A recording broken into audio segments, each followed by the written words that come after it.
Hello friends. आज हम बात करने जा रहे हैं आरबीएससी क्लास 10th हिस्ट्री का chapter number 1 glorious India from beginning to 1206 CE. हम आज इसका पार्ट 1 देखेंगे जो कि एक इंट्रोडक्शन पार्ट है। इसके पहले कुछ बात कर लेते हैं बेसिक्स की, जैसे हिस्ट्री क्या है। तो हम सभी जानते हैं कि हिस्ट्री का मतलब होता है जब हम पास्ट इवेंट्स को स्टडी करें, उसे ही हम क्या कहते हैं, हिस्ट्री कहते हैं। देखिए, हिस्ट्री को 2 पार्ट्स में डिवाइड किया है और वो बेसिक पार्ट्स जैसे हम बात करते हैं तो एक पार्ट कहलाता है हिस्ट्री और दूसरा पार्ट कहलाता है प्री हिस्ट्री।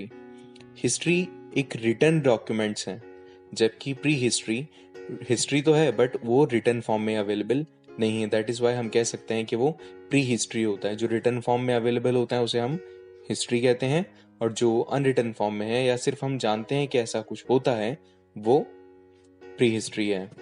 अब आगे चलते हैं और देखते हैं सेकंड पॉइंट क्या कहता है। सो फ्रेंड्स, इंडियन हिस्ट्री को हम 3 पीरियड्स में डिवाइड कर सकते हैं। फर्स्ट पीरियड एंशिएंट इंडिया, मतलब प्राचीन कालीन भारत। सेकंड मेडिवल इंडिया, मध्यकालीन भारत। और third one is modern India, आधुनिक भारत। फ्रेंड्स, ये जो टाइम पीरियड है इसमें हम हमारे हिस्ट्री के सारे इवेंट्स को कैप्चर कर सकते हैं और इन्हीं को हमने 1 बाय 1 पढ़ना है। तो देखते हैं ये जो टाइम पीरियड था ये कब से कब तक शुरू रहा। अगर इनका हम टाइम पीरियड देखें तो जो एंशिएंट इंडिया का टाइम पीरियड था बेसिकली वो बिगिनिंग से शुरुआत होकर के 1206 सीई तक पहुंचता है। ये 1206 सीई क्या है? ये एक्चुअली क्रिश्चियन एरा है, इसको हम एडी भी कहते हैं। और बिगिनिंग का मतलब यहाँ पर है जब से हमें रिकॉर्ड मिलना स्टार्ट हुआ तब से लेकर। Second medieval time.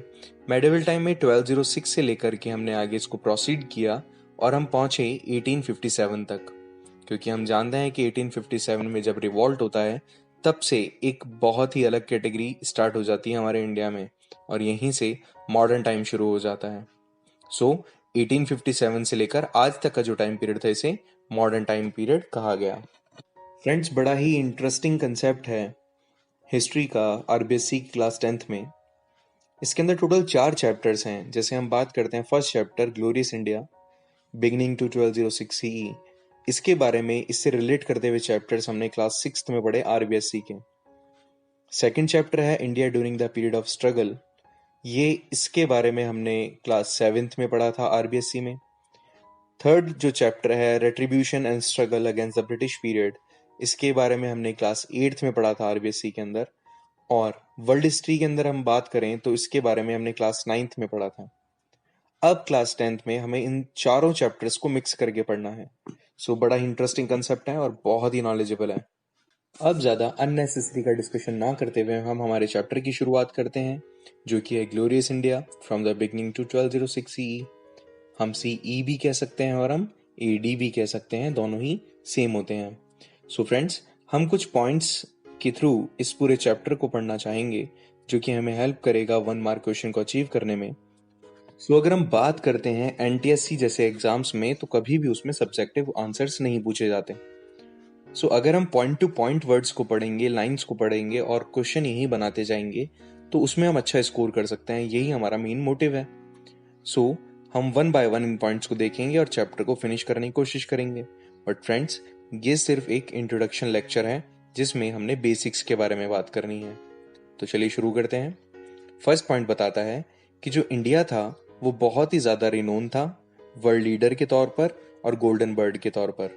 हम सभी जानते हैं कि जो इंडिया के अंदर ट्रेड हुआ करता था उसमें हम सिर्फ हमेशा चीजें बेचा करते थे, जिससे हमारे पास में प्रॉस्पेरिटी गेन होती है और उसके बाद में हम आगे चल करके एक बहुत अच्छा वेल्थ क्रिएट कर लेते हैं, जिससे कि हमें आगे चल के नाम मिलता है गोल्डन बर्ड।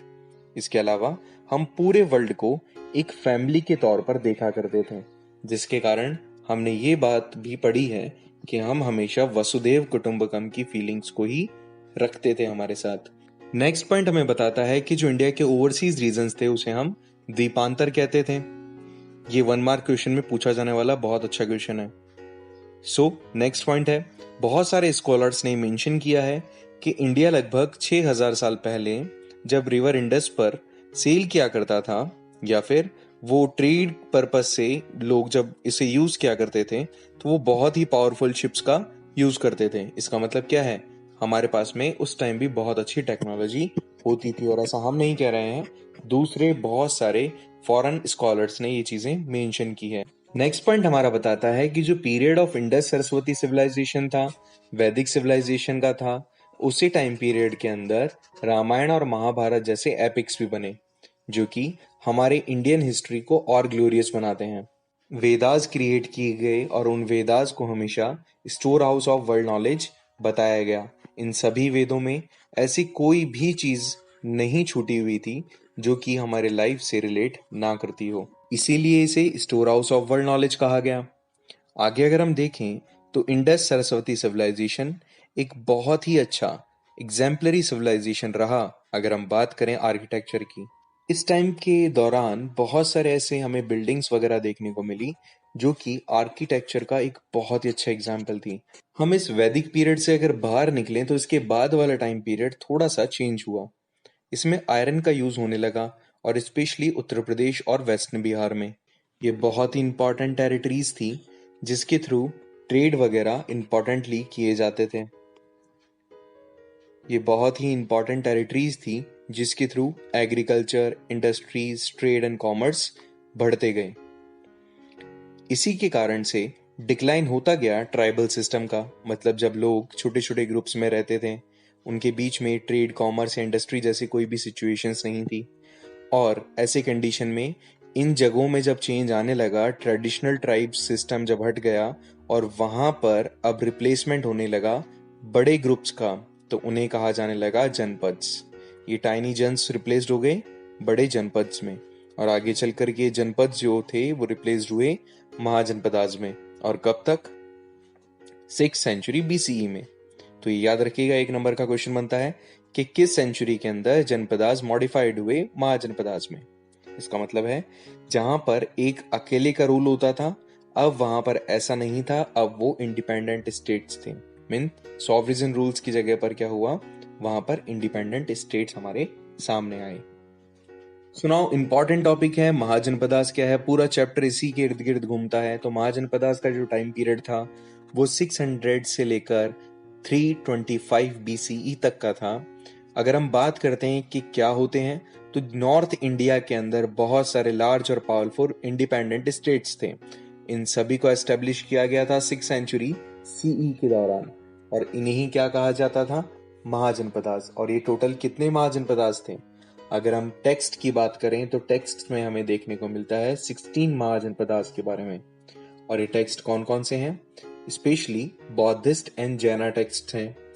रेस्पेक्टिवली जो बौद्धिस्ट टेक्स्ट था जिसका नाम था अगुत्तर निकाय, और जो जैना टेक्स्ट था जिसका नाम था भगवती सूत्रा, इन दोनों में ही इन 16 महाजनपदास का नाम हमें देखने को मिलता है। बट एक दो नाम यहाँ पर दोनों में डिफर करते हैं, मतलब चेंज है, लेकिन अल्टीमेटली हम ज्यादा अच्छे से इनको सुपरवाइज कर सकते हैं बौद्धिस्ट टेक्स्ट में। तो इनके नाम देख लेते हैं एक बार। इनका नाम क्या है? पहला है काशी, जिसकी कैपिटल थी वाराणसी।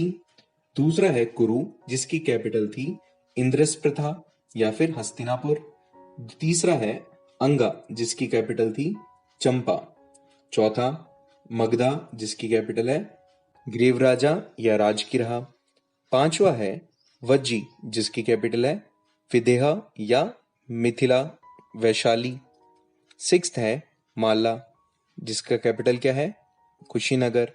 नेक्स्ट है चेडी, जिसका कैपिटल है शुक्तिमती। नेक्स्ट है वत्सा, जिसका कैपिटल है कौशंबी। नेक्स्ट कौशला, जिसका कैपिटल है अयोध्या। नेक्स्ट इज पांचाल, जिसका कैपिटल है अहिछत्रपुर।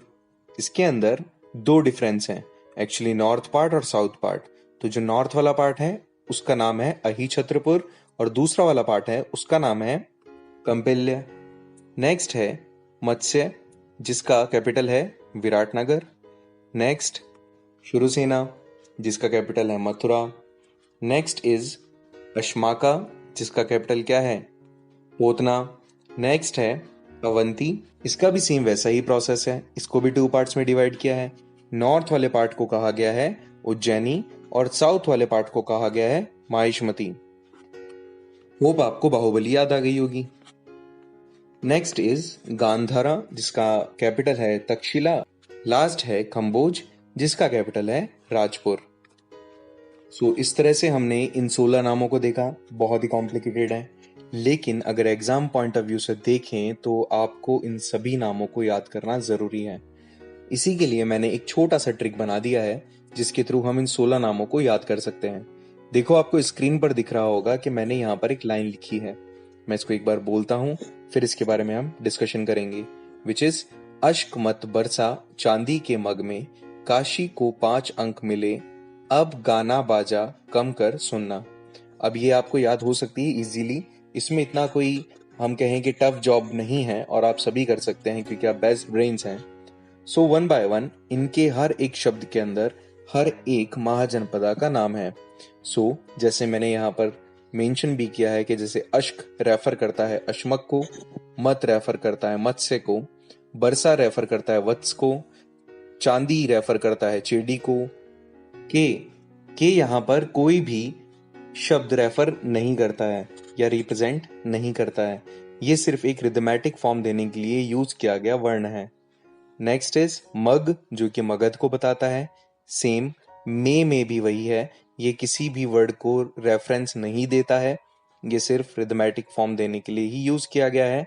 नेक्स्ट इज काशी, जो कि काशी को रिप्रेजेंट करता है। को कौशल को करता है। 5 पांचाल, अंक अंग, मिले मल, अव अवंती, गाना गांधार, बाजा वज्जी, कम कंबोज, कर कुरु, सुन्ना सुरसेना। सो इस तरह से अगर आप देखेंगे तो आपको इजीली ये 16 नेम्स याद हो जाएंगे। ये बहुत जरूरी है कि हमको ट्रिक बना के ही इनको याद करना है, क्योंकि ये तभी पॉसिबल होगा जब आप इसको याद कर लें, तो उसके बाद में ही हम इन सभी के बारे में समझ सकते हैं, पढ़ पाएंगे। और एनटीएससी एग्जाम के बेस पर अगर हम देखते हैं इसे, तो आपसे केवल क्वेश्चन पूछेगा इनमें से कौन सा महाजनपदाज या महाजनपदा का पार्ट नहीं है। तो आपको नाम अगर टिप्स पे याद है तो फॉर श्योर कहीं ना कहीं हम जा करके अच्छे मार्क्स गेन कर पाएंगे। सो ये जरूरी है कि हम इन सभी के नाम याद कर लें। इसके बाद में हम इनके कैपिटल्स भी याद करेंगे। सो नेक्स्ट देखते हैं क्या है। होपफुली इससे तो आपको मदद मिली होगी। सो अगर अब हम नेक्स्ट पॉइंट की बात करें तो ऐसे कौन कौन से जनपदास थे जो कि राजस्थान में थे, तो ये 4 थे। पहला है जंगल प्रदेश, दूसरा है मत्स्य, तीसरा है सुरसेना और चौथा है शिवी। तो देख लेते हैं क्वेश्चन का पॉइंट ऑफ व्यू से कि कौन कौन से जनपदास आपके, अगर डिस्ट्रिक्ट्स आपको दे दिए जाएं तो रिलेट करते हैं कौन से जनपद से, ये क्वेश्चन पूछा जा सकता है। जैसे अगर हम बात करें कि ये जनपद हैं एट प्रेजेंट किन डिस्ट्रिक्ट्स में हैं, तो हम देखते हैं कि जैसे फर्स्ट जंगल जो जनपद था वो आज की तारीख में बीकानेर और जोधपुर में कन्वर्ट हो चुका है। जो मत्स्य जनपद था वो जयपुर के आसपास के इलाके में फैला था। सुरसेना की अगर हम बात करें तो वो ब्रिज रीजन में है जो कि उत्तर प्रदेश तक जाता है। और जो शिवी है आज के प्रेजेंट उदयपुर और जो चित्तौड़गढ़ का डिस्ट्रिक्ट है वो उससे रिलेट करता था। सो ये हम सिर्फ इनके नाम याद करेंगे और प्रेजेंट जो डिस्ट्रिक्ट्स में जो सिचुएटेड थे वो याद करेंगे। अब जल्दी से ये भी देख लेते हैं कि जो एडमिनिस्ट्रेशन सिस्टम था इन जनपदाज में वो किस तरह से होता था। तो फर्स्ट पॉइंट है, जो पावर होती थी वो हमेशा जो रिच फ्यूडल्स फैमिलीज थी उन्हीं के पास में हुआ करती थी। मतलब ये भी हम कह सकते हैं जो राजा के फॉलोअर होते थे या उनके बहुत ही अजीज होते थे, उन्हीं लोगों को इस तरह का एडमिनिस्ट्रेशन करने का यहाँ मौका मिलता था। नेक्स्ट पॉइंट की अगर हम बात करते हैं तो जो संतागर सभा हुआ करती थी, मतलब जो जनरल असेंबलीज हुआ करती थी, उसी के अंदर या उसी को चीफ इंस्टीट्यूशन माना जाता था उस रिपब्लिक का। मतलब कभी भी कोई भी अगर मैटर सॉल्व करना हो या कोई डिस्कशन करना हो या किसी भी चीज के ऊपर हम कहें डिसीजन लेना हो, तो वो सभी कहाँ होते थे, इन्हीं असेंबलीज में होते थे। और हमेशा ये भी बात तय है कि जो डिस्कशन होते थे उसके बाद में जो डिसीजन लिए जाते थे वो वोटिंग के थ्रू लिए जाते थे। सो अल्टीमेटली वहां पर भी आज के जैसे मॉडर्न टाइम पीरियड के अंदर जो यूज होने वाला सिस्टम है वही सिस्टम यूज किया जा रहा था। So all these things relates with our present scenario too. ये आज के टाइम में से भी कहीं ना कहीं रिलेट करने वाली सिचुएशंस हैं। और इस तरह से हमारा इंट्रोडक्शन यहाँ फिनिश होता है। आने वाले लेक्चर्स में हम इसके डायनेस्टीज के बारे में बात करेंगे और कुछ इंपॉर्टेंट टॉपिक्स पे डिस्कशन करेंगे। So friends, thank you for